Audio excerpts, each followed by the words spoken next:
What's up, ACC fans? It's me again, Kenton Gibbs, and I've got Brian Smith in the building, which can only mean one thing. We talking some recruiting, baby. We talking the high school ballers, the guys that got now and next on your campuses. Brian, you ready to get into it? Let's do it, brother. And we also got to get you in on some predictions because that's the new rule around here. Anybody that's a guest on this show, we need your predictions for who go win this Saturday. So you ready to get into it, brother? Are you ready to have your takes out there for, you could go 6-7-0, you could go 1-5, 1-6. What you thinking? I think I'm going to do pretty well. All righty. All right, well, let's get into all that and more on today's episode of Locked On ACC. You are Locked On ACC, your daily podcast on the Atlantic Coast Conference. Part of the Locked On Podcast Network, your team every day.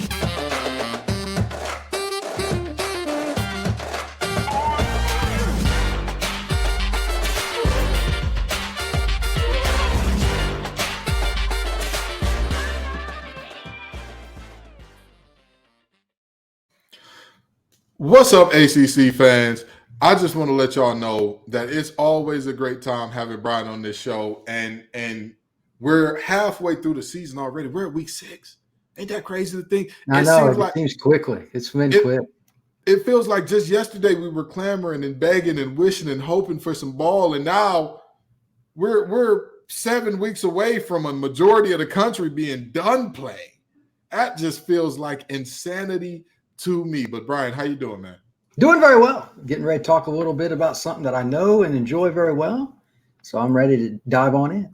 Well, let's get into it, okay? Because you're a big guy. I'm a big guy. I'm a buffet buster. I would say that you like to dabble in a buffet or two yourself. Now, you may not bust that thing up like me to where they're looking at you like, all right, now, we said all you can eat. We didn't really mean all you can eat. But we got to talk these front sevens in the ACC. Brian, I want to ask you this. We see what teams are doing now, but we know the lifeblood of programs, even with the transfer portal, is still recruiting. It's still 100%. Recruiting. The best teams, they're going to win these recruiting battles. They're going to win, as I like to say, they win mom and dad on the couch. They win that battle. You win on Saturdays. So tell me about the teams who are winning those battles in terms of the front seven throughout the ACC that you're looking at saying they're going to be in good hands for years to come. Right now, the best front seven recruiting-wise for the class of 24 is Miami. Mm-hmm. I'm just going to throw out a name, and this is a historical kind of thing in the state of Florida.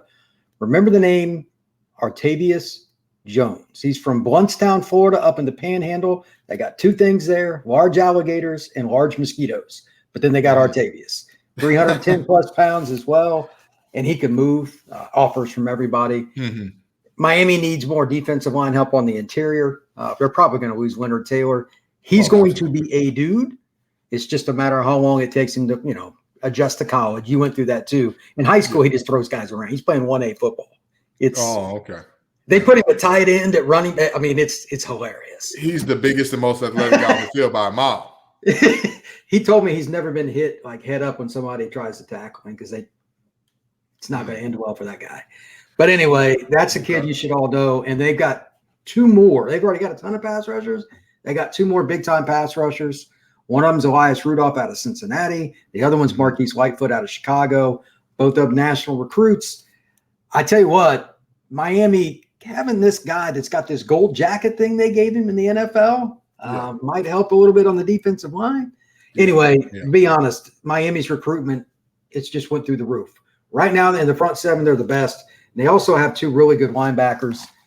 This is what Miami used to be. I'm curious to see how often they could do this, like stat classes. Cristobal talked about it the other day. They're not near where they need to be depth-wise, but this class is going to help them.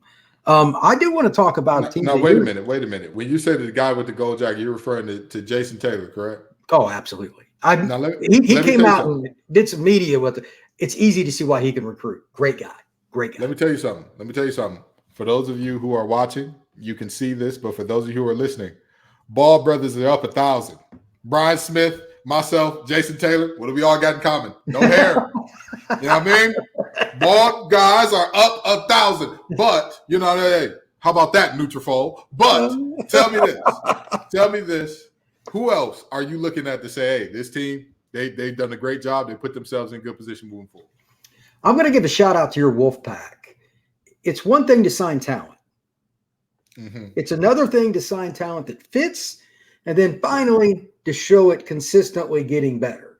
You and I have talked off air. They run some odd fronts, some even. They do some.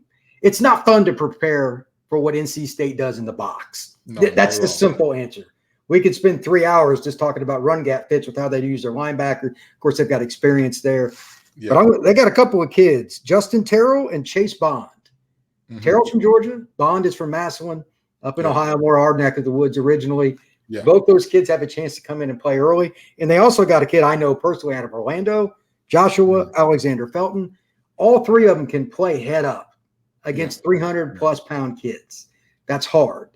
When you get kids like that year after year, and they're doing that, you can stay in a three-man front. It's risky to play any form of a three-man front as your base, because if you even have one recruiting year off with the big guys, it's not going to end well. Right.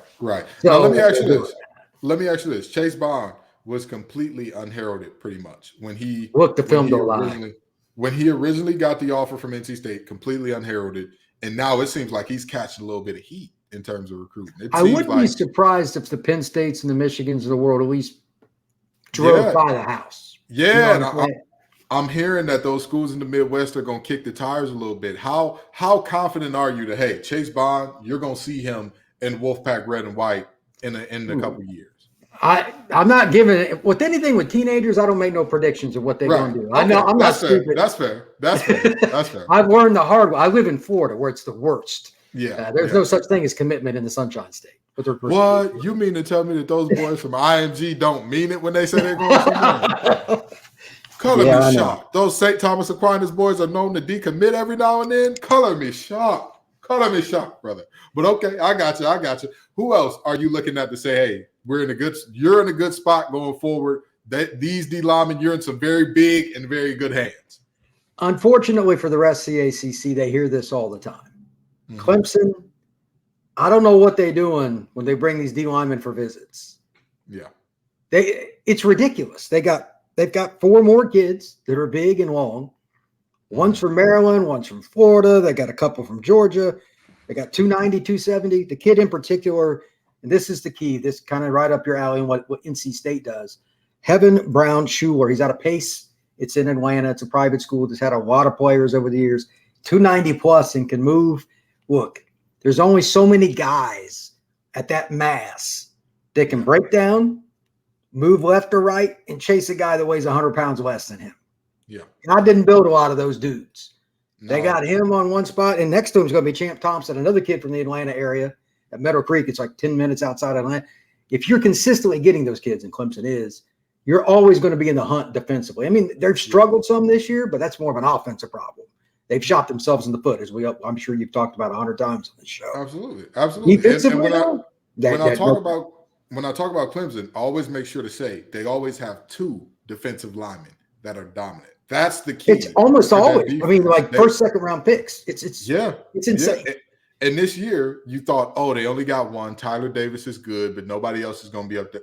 And then Xavier Thomas says, all right, time for me to pull the jacket off. And I know I've been here for a while kind of messing around, but I'm going to play like one of the best ends in the nation now. And it's like, wait, where is this coming from? Yeah, he was a 5-star out of high school. He was a 5-star out of high school, but between the injuries, and I want to say he lost, 30 pounds to COVID or something like that. And all of a sudden, he's back. He's strong. He's explosive.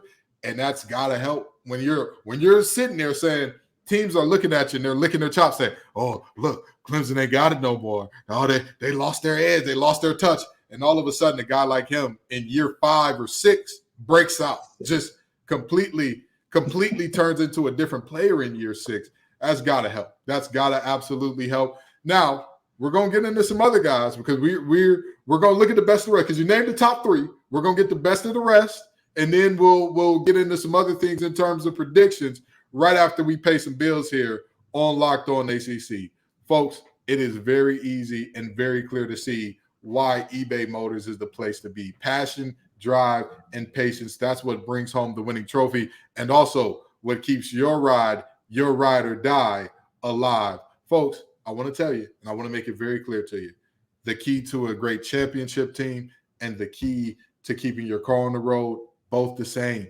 The fit. It's all about the right fit. And eBay Motors has everything you need to maintain your vehicle and level it up to peak performance, from superchargers to roof racks to exhaust kits, LED headlights, and more. Whether you're into speed, power, function, style, doesn't matter. eBay Motors has got you covered. With over 122 million parts for your ride, or for any ride rather, you'll always find exactly what you're looking for. And with eBay Guaranteed Fit, your part is guaranteed to fit your ride every time, or your money back. Because with eBay Motors, you're burning rubber, not cash. So keep your ride alive at ebaymotors.com. Eligible items only. Exclusions do apply. eBay Guaranteed Fit is available only to customers in the U.S.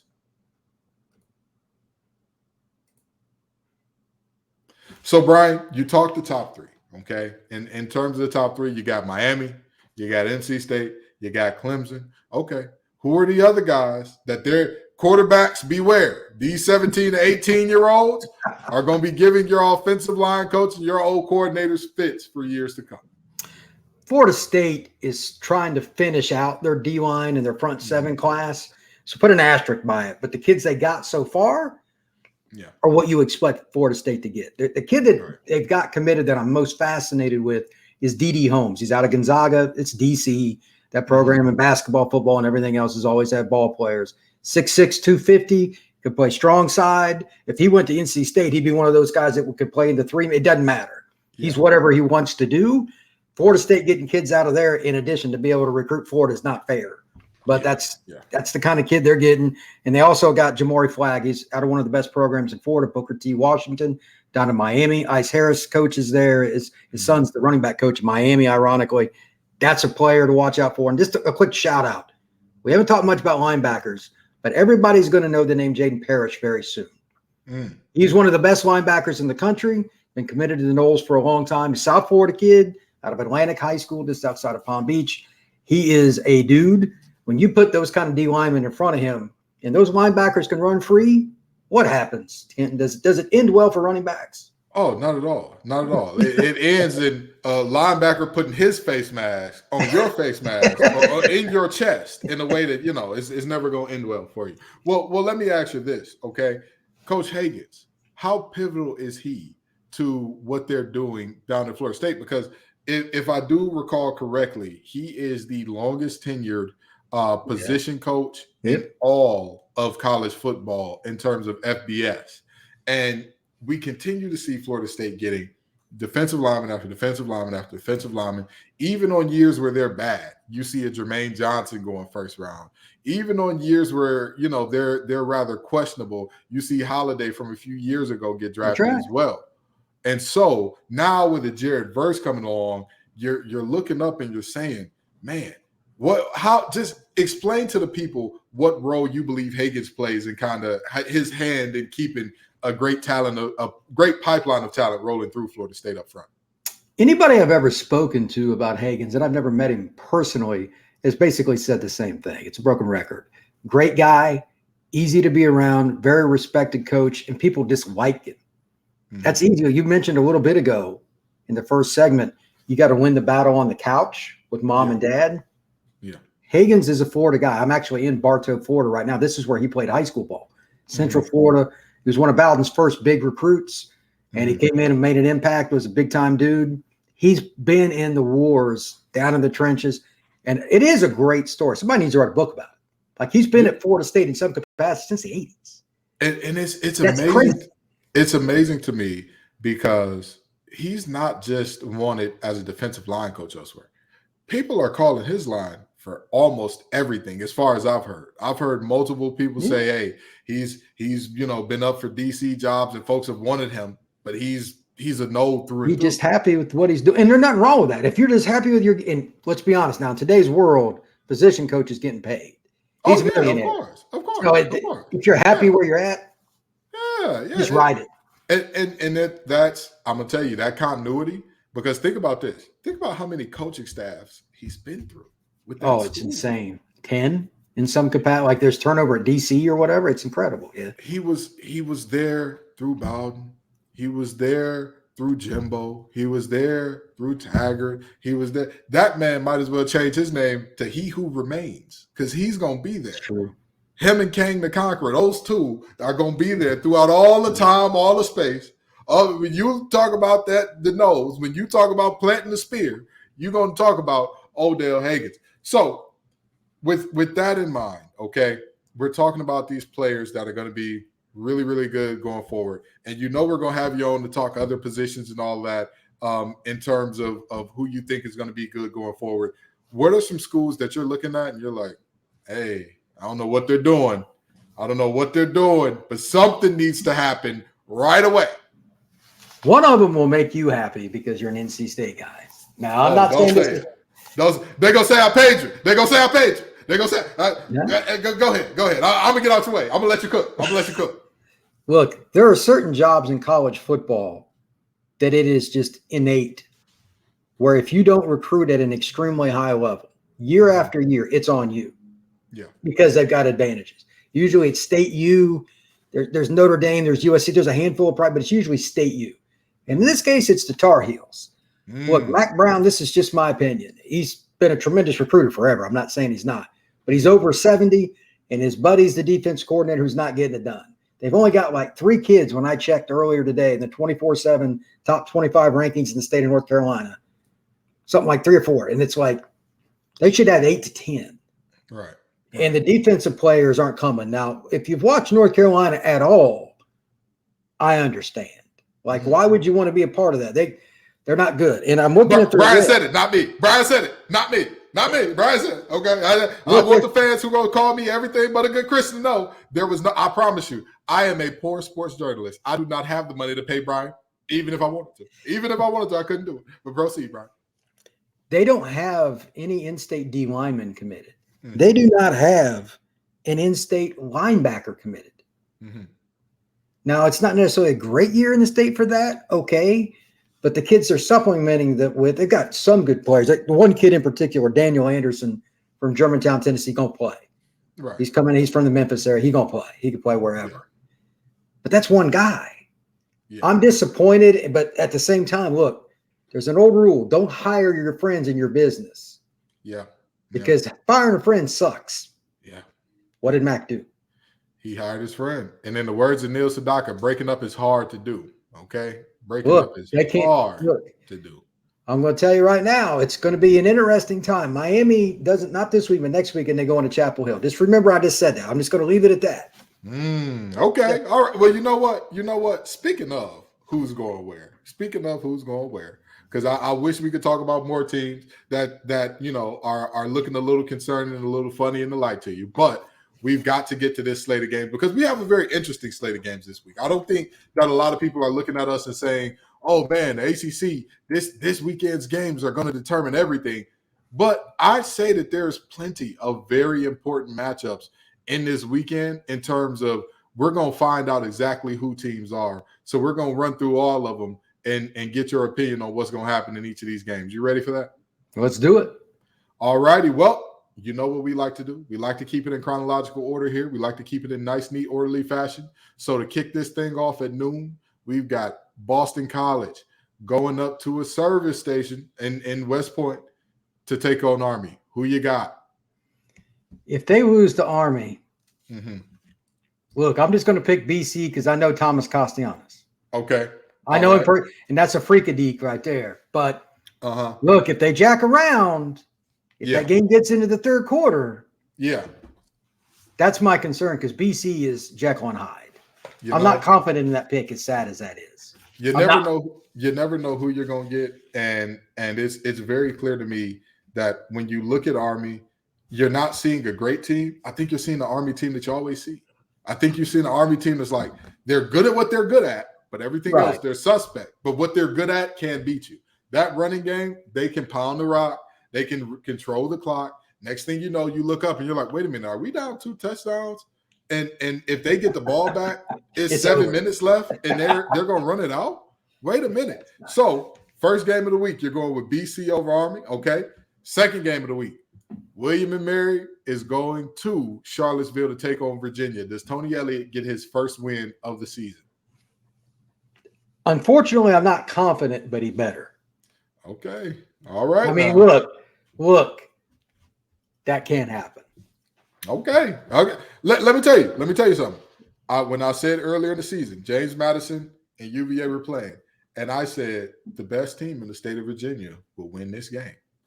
And people said, "Oh, they thought that I was talking about UVA." I said, "No, James Madison is the best college football team in the state of Virginia right now. They just are. Let me tell you. I'm not saying you're wrong. I'm just saying that. No, I'm just saying. Last year, only one team stopped the run better than them. It was some team in Athens named the Bulldogs or something along those lines. That was the only team in the nation that stopped the run better than them. And they've got an offense that's explosive. So, they ended up winning that game. And so I said that this week, this has to be Tony's week to get that win. Now, the next game, don't break my heart. Don't break my heart now. We got Marshall coming into Carter Finley Stadium at 2 p.m. Come on now. Talk to me. I'm not going to say you banned from the show if you pick against the Pack. I'm not going to say that, but you might be. But I'm not going to say it. I'm not going to say it. Marshall's 4-0, and they're just a well-coached team. Mm-hmm. But I'm not saying that NC State is Jekyll and Hyde, but they're not far from it.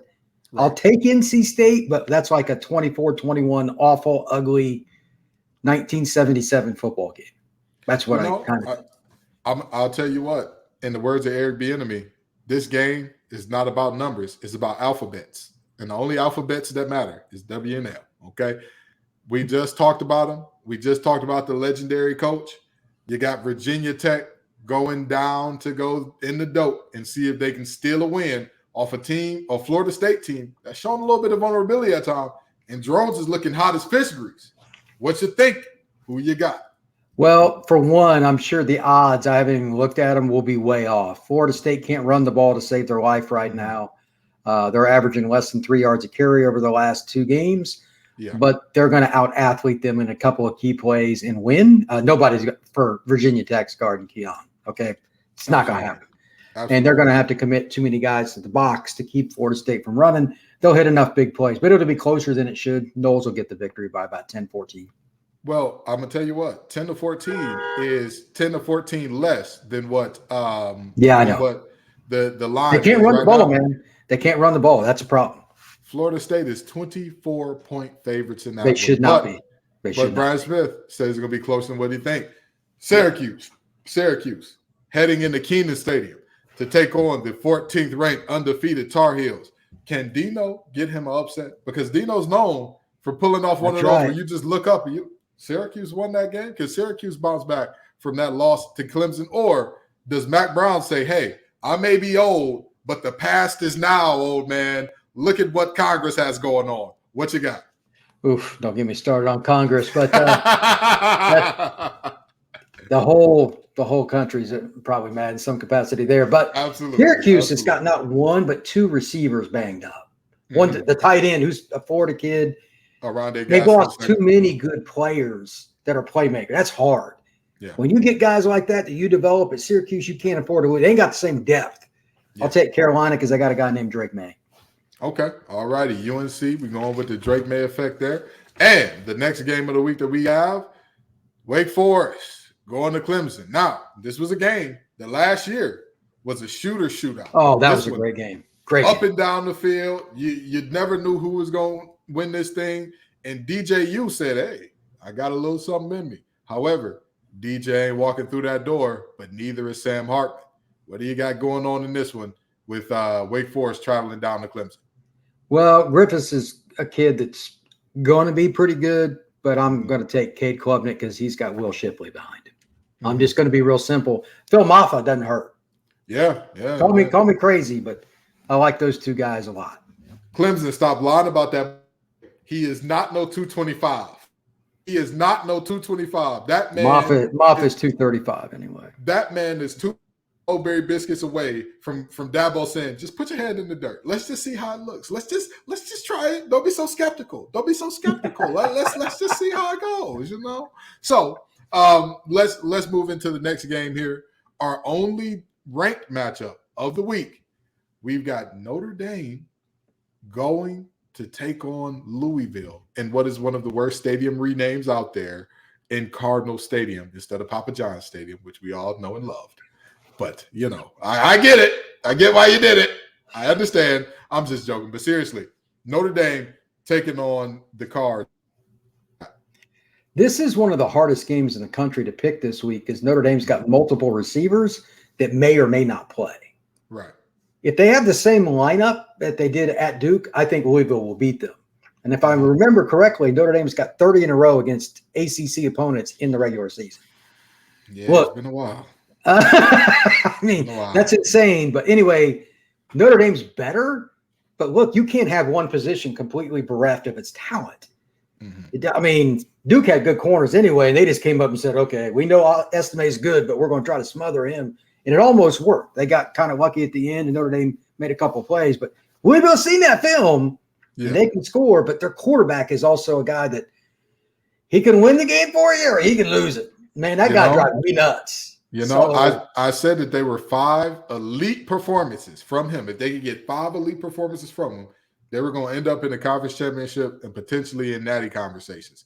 Does he have an elite performance in this game? What you got? Not against Notre Dame's corners. If I have to pick, because they got not one but 2 NFL corners. Mm-hmm.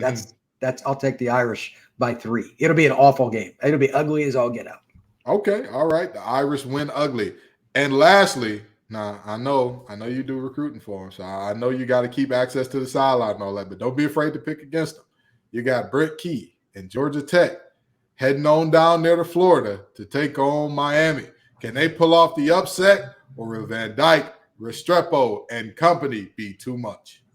Let me be real honest. Anytime a team is ranked 131st in rushing defense, I don't pick them. Georgia Tech couldn't stop a nosebleed. They are terrible up front. They're terrible. Like Bowling Green ran over them. Yeah, yeah. Look. They firing coaches. I don't even know the whole story. But it's going to be a really awkward next 6 to 8 months there. That staff's changing over. It's going to impact recruiting. I think they just said, you know what? It just is what it is. We're just going to take the long haul here.